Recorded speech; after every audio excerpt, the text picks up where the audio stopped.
अस्सलामुअलैकुम viewers, I hope you are all doing well and welcome to Bright Mind Academy once again.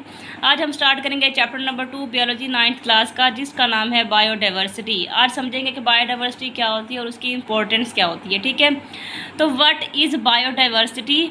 Biodiversity means the variety of living organisms present on earth. Earth पर जितने भी living organisms हैं different variety के, वो क्या होते हैं, biodiversity में वो इंक्लूड होते हैं। उसे हम क्या कहते हैं, उन सब को बायोडाइवर्सिटी कहलाते हैं। वो सब मिलकर बायोडाइवर्सिटी बनाते हैं। ठीक है, लिविंग ऑर्गेनिजम्स में क्या क्या इंक्लूड हो जाते हैं? प्लांट्स हैं, एनिमल्स हैं, फंजाई हैं और अदर माइक्रो ऑर्गेनिजम्स हैं। ठीक है, ये सब किस में इंक्लूड होते हैं? लिविंग ऑर्गेनिजम्स में। और यही सब मिलकर क्या बना रहे हैं? बायोडाइवर्सिटी। एग्जाम्पल इसकी ले लेते हैं, लाइक कैसे? Different types of trees, birds, insects and tiny organism that are present in a forest combine to form biodiversity. अब ये जो सारे ऑर्गेनिजम्स हैं, ठीक है, एक ही फॉरेस्ट में रह रहे हैं। फॉरेस्ट हम समझ लें कि अर्थ है, ठीक है, उसमें जितनी भी चीज़ें रह रही हैं वो सब मिलकर क्या बनाती हैं? बायोडाइवर्सिटी बनाती हैं। लाइक एक घर है, घर में बहुत सारे अफराद रहते हैं, अफराद मिलकर उस घर की बायोडाइवर्सिटी बना रहे हैं। ठीक है, किसी भी जगह पर रहने वाले बंदे, ऑर्गेनिजम्स, वो सब मिलकर उस चीज़ को क्या क्या बनाते हैं? बायोडाइवर्सिटी बनाते हैं। ठीक है, बायोडाइवर्सिटी लेकिन एक टर्म है, तो वो हम क्या करते हैं, पूरे ही अपने इन्वायरमेंट के लिए यूज़ करते हैं, अर्थ के लिए यूज़ करते हैं। ठीक है, बायोडाइवर्सिटी की आप लोग सिंपल डेफिनेशन क्या समझ लें, छोटी सी बात समझ लें कि बायोडाइवर्सिटी किसके बराबर है? ग्रुप ऑफ लिविंग ऑर्गेनिजम्स को, जितना भी लिविंग ऑर्गेनिज्म रहते हैं उनको हम क्या कहते हैं? बायोडाइवर्सिटी कहते हैं। इंपॉर्टेंट सब इसकी क्या आ जाती है? Biodiversity provide many essential services for humans and plants. ये क्या करते हैं? एसेंशियल सर्विसेज प्रोवाइड करते हैं ह्यूमंस को भी, प्लांट्स को भी। और वो सर्विसेज क्या क्या है, वो क्या क्या हमें फ़ायदा क्या पहुंचा रहे हैं, वहीं देखेंगे कि बायोडाइवर्सिटी की इंपॉर्टेंस क्या है, कि फ़ायदा उसका क्या है।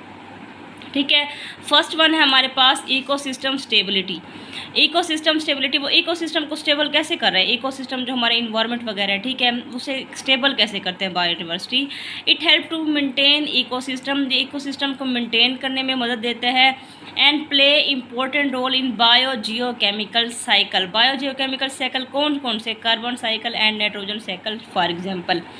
अब ये कैसे क्या करते हैं, इंपॉर्टेंट रोल कैसे प्ले कर रहे हैं? लाइक कार्बन साइकिल है, carbon cycle, carbon dioxide environment में मौजूद होती है।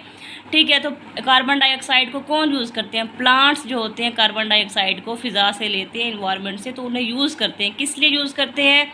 फूड बनाने के लिए। ठीक है, जब वो फूड बना लेते हैं अपने अंदर, प्लांट्स उसे यूज़ करते हैं खुराक बनाने के लिए, तो वही प्लांट्स को कौन खाते हैं? एनिमल्स खाते हैं। एनिमल उसने खाने के बाद क्या करते हैं? रेस्पायरेशन करते हैं। रेस्पायरेशन करने के बाद वो क्या करते हैं? कार्बन डाइऑक्साइड फिर से क्या करती है? फ़िज़ा में चली जाती है। ऐसे ही ये साइकिल चलता रहता है। देखिए, फ़िज़ा में जब एनिमल फिर से कार्बन डाइऑक्साइड को वापस वो चली जाएगी, फिर वहीं क्या करेंगे? प्लांट यूज़ करेंगे, फिर खुराक बनाएंगे, फिर एनिमल खाएंगे, तो ऐसे ही ये साइकिल चलता रहेगा। नेक्स्ट हमारे पास नाइट्रोजन साइकिल। नाइट्रोजन साइकिल भी ऐसे ही है कि जो ज़मीन के अंदर बैक्टीरिया होती हैं वो नाइट्रोजन को यूज़ करती हैं, जो इन्वायरमेंट में, एटमॉस्फेयर में क्या पाई जाती है? नाइट्रोजन होती है, वहीं उसे वो नाइट्रोजन को यूज़ करते हैं। ठीक है, कंपाउंड्स के तौर पर। और प्लांट क्या करते हैं? उसे ऑब्ज़र्व करते हैं। जब प्लांट ऑब्ज़र्व करते हैं तो एनिमल उन प्लांट को क्या करते हैं? खाते हैं। प्लांट जब खाते हैं एनिमल्स, तो फिर क्या करते हैं? एनिमल और प्लांट अगर डाई कर जाएं, मर जाएं, तो डीकम्पोज हो जाते हैं। डीकम्पोज होने के बाद फिर क्या करते हैं? नाइट्रोजन वहीं यूज़ करती है ज़मीन। अब वहीं जब डीकम्पोजर ज़मीन यूज़ कर रही है, फिर से वो क्या होगा? एक साइकिल चलता रहेगा। ऐसे ही वो क्या करती है? इकोसिस्टम को मेंटेन कर रही है बायोजियोकेमिकल साइकिल के ज़रिए। ठीक है, नेक्स्ट है हमारे पास क्लाइमेट रेगुलेशन, कि क्लाइमेट को भी ये क्या कर रही है? रेगुलेट कर रही है। वो कैसे? प्लांट्स, एल्गी, फॉरेस्ट वगैरह कंट्रोल करते हैं अर्थ के टेम्परेचर को। And help to keep climate in balance, जिसकी वजह से क्लाइमेट क्या होता है? बैलेंस में रहता है। ठीक है, फॉरेस्ट वगैरह हो गए, कहते हैं कि ज़्यादा से ज़्यादा दरख्त लगाएं, दरख्त की वजह से क्या होगा? अर्थ का टेम्परेचर स्टेबल रहेगा, ज़्यादा नहीं होगा। अगर क्या करेंगे ये सारे प्लांट्स वगैरह, एल्गी वगैरह मिलकर क्या करते हैं? अर्थ के टेम्परेचर को कम करते हैं। जिसकी वजह से ग्लोबल वार्मिंग क्या होती है, कम होती है। इसी तरह ये क्या करते हैं, क्लाइमेट को रेगुलेट करते हैं और उन्हें बैलेंस रखते हैं, क्लाइमेट को, बायोडाइवर्सिटी। नेक्स्ट है हमारे पास नेचुरल रिसोर्सेज। नेचुरल रिसोर्सेज में क्या है, biodiversity provide unlimited resources from food. ठीक है, फूड से क्या करती है, रिसोर्स वगैरह देती है, फूड के रिसोर्सेज देती है। मेडिसन है, मेडिसिन बनाती है। To building material and fuel like wood है, ठीक है, वुड भी देती है। फॉरेस्ट है, बायोडाइवर्सिटी में फॉरेस्ट भी इंक्लूड है ना, प्लांट्स वगैरह इंक्लूड है। तो फॉरेस्ट से हमें क्या मिलेंगे, दरख्तों से हमें क्या मिलेगी, लकड़ी वगैरह मिलेगी। ठीक है, और मेडिसिन वगैरह हम बनाते होते हैं प्लांट्स वगैरह से।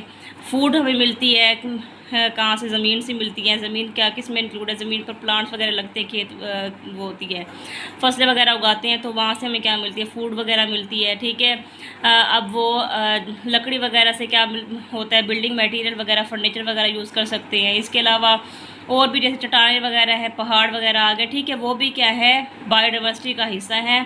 तो क्या है, बिल्डिंग मटेरियल वगैरह यूज़ होता है, और फ्यूल वगैरह क्या होता है, ज़मीन वगैरह से निकल सकता है। तो ये क्या है, नेचुरल रिसोर्सेज को भी बायोडाइवर्सिटी क्या करती है, हमें प्रोवाइड करती है, नेचुरल रिसोर्स का एक ज़रिया है।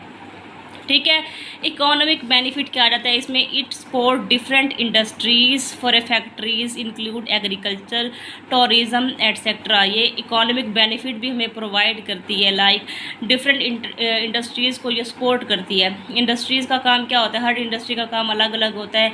कोई किस चीज़ की इंडस्ट्री होती है, लाइक इंक्लूड एग्रीकल्चर। एग्रीकल्चर में क्या इंक्लूड हो जाता है, ट्रीज़ वगैरह इंक्लूड हो जाते हैं, प्लांट्स वगैरह। ठीक है, टूरिज़्म में क्या है, फॉरेस्ट वगैरह होते हैं। इसके अलावा फार्मास्यूटिकल इंडस्ट्रीज़ हैं, उसमें क्या होते हैं, मेडिसिन वगैरह बनती हैं। तो ये क्या इकोनॉमिक बेनिफिट भी हो रहा है ना।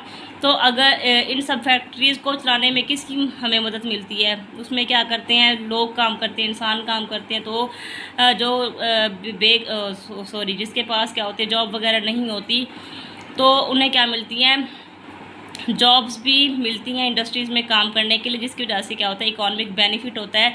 तो मिलियंस ऑफ पीपल क्या करती है, ये मिलियन ऑफ पीपल को जॉब भी प्रोवाइड करती है। इसी तरह ये क्या इम्पोर्टेंस प्रोवाइड कर रही है बायोडाइवर्सिटी। ये 4 आप लोगों की ग्रुप में की पॉइंट्स थे, बेनिफिट्स थे बायोडाइवर्सिटी के। इसके अलावा और भी इसके बेनिफिट्स हैं, लेकिन आपको लोगों की बुक में यही दिए गए हैं, तो आप लोग यही याद कीजिएगा। बाकी हम इंशाल्लाह कल देखेंगे नेक्स्ट लेक्चर के साथ इंशाल्लाह, जो कि हमारे पास है क्लासिफिकेशन। और अगर आपको आज की मेरी ये वीडियो पसंद आई है तो प्लीज़ इसे लाइक कर दें, सब्सक्राइब कर दें और शेयर कर दें। Thank you so much.